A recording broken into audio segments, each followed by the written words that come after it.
صلی اللہ علیہ وآلہ وسلم، صلی اللہ علیہ وآلہ وسلم، مولایا صلی وسلم۔ بسم اللہ الرحمن الرحیم۔ تمام تر تعریف پاک پروردگار کے لیے اور تمام تر درود و سلام محمد و آل محمد کی ذات کے لیے۔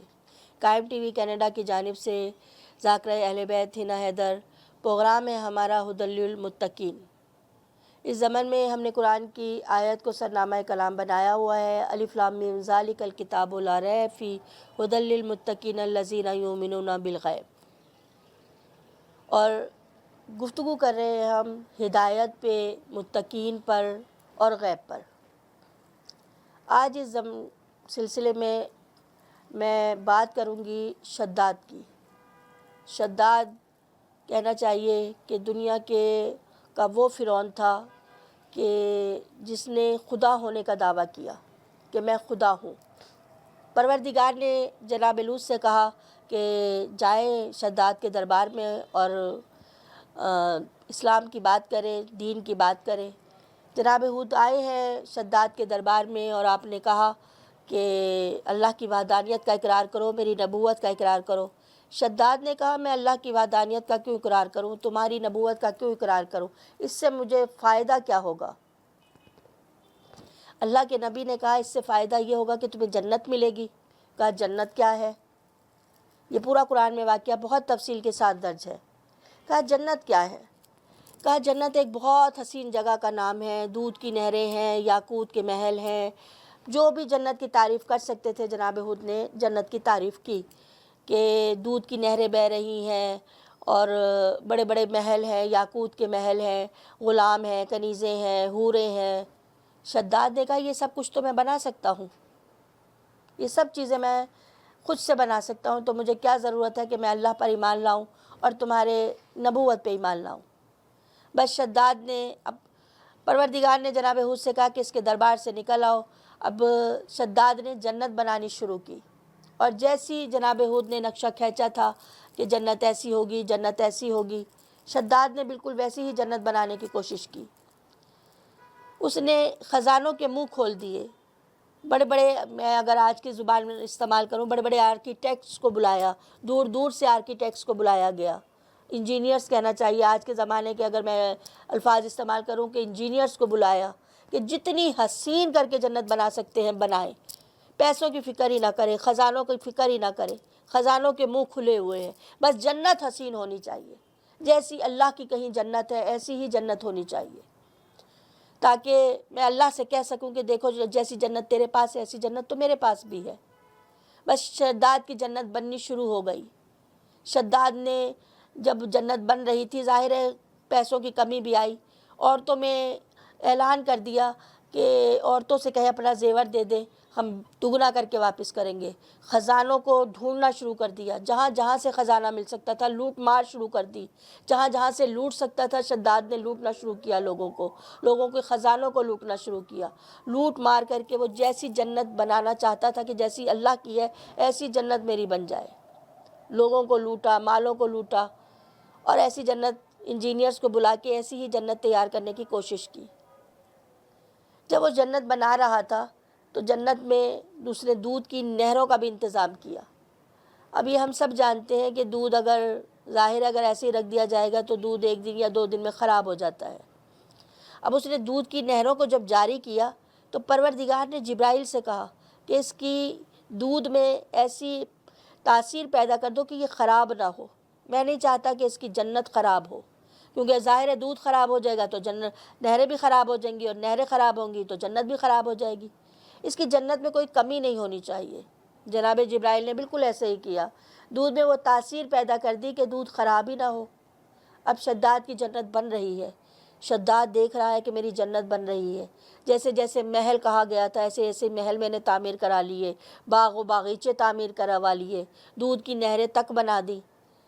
اصل چیز ہوتی ہے دروازہ، اصل چیز ہوتی ہے دروازہ۔ اب جب شداد کی جنت تیار ہو گئی تو دروازہ رہ گیا بننے سے۔ اب شداد پریشان ہے، سب خزانہ ختم ہو گیا لیکن دروازہ نہیں بنا۔ اب وہ پریشان ہے کہ دروازہ کیسے لگاؤں، کیونکہ اگر عام بات کہوں تو گھر کی اہمیت نہیں ہوتی جو اہمیت دروازے کی ہوتی ہے۔ وہ کہتے ہیں نا دروازہ دیکھ کے گھر کی ڈیکوریشن کا اندازہ ہو جاتا ہے، دروازہ کیسا ہے تو گھر بھی اچھا ہی ہوگا اگر دروازہ اچھا ہے تو۔ اسی لیے رسول نے کہا تھا نا مدینہ توم والیون بابوہا، میں علم کا شہر ہوں، علی اس کا دروازہ ہے۔ مجھے دیکھو، علی کو دیکھو اور مجھے پہچانو۔ جو علی کے در سے آئے گا وہی مجھے پہچان سکتا ہے، جو علی کو پہچان کے مجھ تک آنے کی کوشش کرے گا صرف میں اسی کو ملوں گا، اور اگر کوئی علی کو چھوڑ کے دروازے کو چھوڑ کے مجھ تک آنے کی کوشش کرے گا پھر اسے میں بھی نہیں ملوں گا، میں نہیں ملوں گا تو اللہ بھی نہیں ملے گا۔ اللہ ملتا ہی تب ہے جب در علی کو پکڑے اور پھر رسول تک پہنچے اور پھر رسول سے اللہ تک پہنچے۔ تو جو اہمیت در کی ہے وہ محل کی نہیں ہوا کرتی، تو جنت کی اہمیت تو ختم ہو جاتی اگر دروازہ ہی نہ لگتا۔ اب شداد سر جھکائے بیٹھا سوچ رہا تھا کہ میں کیا کروں کہ یہ دروازہ کہاں سے لاؤں۔ اتنے میں پروردگار نے جبرائیل کو بھیجا بڑھئی کے روپ میں کہ جاؤ، بڑھئی بن کے جاؤ اور جنت کا ایک دروازہ لے کے جاؤ۔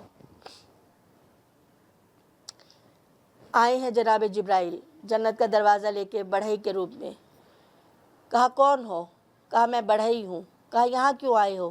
کہا میں نے سنا ہے تو جنت بنا رہا ہے، جنت بنا رہا ہے، تیری جنت بن کے تعمیر ہو گئی، بڑی حسین جنت ہے لیکن اس میں دروازہ نہیں ہے۔ میں بڑھئی ہوں اور جنت دروازہ بنانے کا کام کرتا ہوں اور میں چاہتا ہوں کہ میرا دروازہ تو دیکھے۔ اب شداد نے کہا دکھاؤ اپنا دروازہ جو تم نے بنایا ہے۔ جناب جبرائیل نے وہ دروازہ دکھایا۔ اب شداد نے وہ دروازہ دیکھا، دروازہ دیکھ کے شداد کی نظریں چکا چوند ہو گئی۔ وہ جیسے ایک دم سے روشنی پڑتی ہے نا، اور روشنی میں آنکھیں کچھ دیکھنے کے قابل ہی نہیں رہتی، وہی کیفیت شداد کی ہوئی۔ ادھر شداد نے دروازے کو دیکھا، کہا میں نے اتنی حسین جنت بنانے کی کوشش کی کہ ایسی میں بنا سکتا تھا، لیکن جو خوبصورتی اس دروازے میں ہے وہ میری جنت میں بھی نہیں ہے۔ یہ بتاؤ یہ جنت کا دروازہ مجھے کس مول دو گے؟ جناب جبرائیل نے کہا کہ اس جنت کے دروازے کی قیمت تیری پوری جو سلطنت ہے یہ آدھی سلطنت تو میرے نام کر دے تو یہ دروازہ میں تجھے دے دوں گا۔ شداد پریشان ہو گیا کہ میری اتنی بڑی سلطنت ہے، اتنی بڑی سلطنت کا میں مالک ہوں، اپنے آپ کو خدا کہنے والا، اپنے آپ کو خدا کہلوانے والا، لوگوں سے خود کو سجدے کرانے والا، اس کی سلطنت جا رہی تھی، پریشان ہو گیا۔ وزیروں نے کہا، وزیروں سے مشورہ کیا، وزیروں نے کہا یہ کون ہے؟ بڑھئی ہے، تو اس کے کاغذات پہ سائن کر دے، ادھر تو سائن کرے گا اسے ہم مار دیں گے، دروازہ تجھے دے گا ہم اسے مار دیں گے۔ شداد نے یہی کیا، کہا کہ اچھا میں آدھی سلطنت تیرے نام لکھ دیتا ہوں، تو یہ دروازہ مجھے دے دے۔ جناب جبرائیل نے وہ دروازہ اس کے حوالے کیا، کاغذ لکھوایا گیا، کاغذ میں اس نے لکھ دیا کہ میری سلطنت اس کے نام ہے، اور وہ دروازہ آدھا دروازہ تھا۔ شداد نے کہا یہ تو آدھا دروازہ ہے، کہا اگر پورا دروازہ چاہیے، دونوں پٹ چاہیے تو پوری 10 سلطنت مجھے دے دے۔ کہا پوری سلطنت تمہیں دے دوں گا تو میں کیا کروں گا؟ کہا قیمت تو یہی ہے۔ وزیروں نے پھر یہی کہا کہ اسے تو مار دیں گے، پوری سلطنت دے دے، اس کے حوالے کر دے، لکھ دے کاغذات میں۔ بس شداد نے پوری سلطنت کاغذ پہ لکھوا لیا جناب جبرائیل نے کہ یہ پوری سلطنت تو نے مجھے دے دی۔ شداد نے وہ سلطنت جناب جبرائیل کے حوالے کر دی کاغذ پہ لکھ کے، اور وہ دروازہ پورا لے لیا۔ ادھر اس نے کاغذ جناب جبرائیل کے حوالے کیا، ادھر جناب جبرائیل غائب ہو گئے۔ شداد پریشان ہو گیا کہ میں تو سوچ رہا تھا کہ اس کو مار دوں گا، یہ تو کاغذ لے کے غائب ہو گیا، اب میں کیا کروں، میری تو پوری سلطنت ہاتھ سے جاتی ہے۔ اتنے میں جناب ہود شداد کے دربار میں داخل ہوئے۔ کہا شداد جنت بنوا لی؟ کہا ہاں بنوا لی۔ کہا اس جنت کا تم کیا کرو گے کہ تمہاری تو پوری سلطنت ہی پک گئی؟ کہا وہ تو میں نے ایک بڑھئی کو بیچی تھی اور وہ بڑھئی لے کے چلا گیا۔ کہا یہ جو تم نے جنت کا دروازہ خریدا ہے نا، جس کی عوض تم نے اپنی پوری سلطنت دے دی، پوری شداد کی بادشاہت، جو اپنے آپ کو خدا ہونے کا دعویٰ کر رہا ہے، یہ جو تم نے پوری جنت دی ہے نا، یہ اپنی پوری سلطنت دی ہے، یہ جانتا ہے کہ جنت کا جو دروازہ ہے یہ کس کا ہے؟ کہا یہ امام حسین کے نام کا دروازہ ہے۔ جس امام حسین کی جنت رسول خدا نے کہا تھا نا کہ خدا تو کعبہ بھی ہے، خدا تو کتاب بھی ہے، خدا تو نبوت بھی ہے، لیکن مصباح الہدیٰ حسین ہے، ان سب کو راستہ دکھانے والے حسین ہیں۔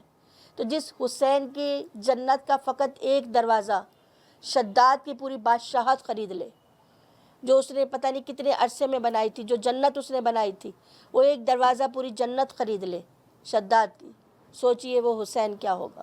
آج کا پروگرام یہیں تک، مجھے اجازت دیجیے، اللہ حافظ۔ رمضان رمضان یوں قائم ہے رمضان رمضان رمضان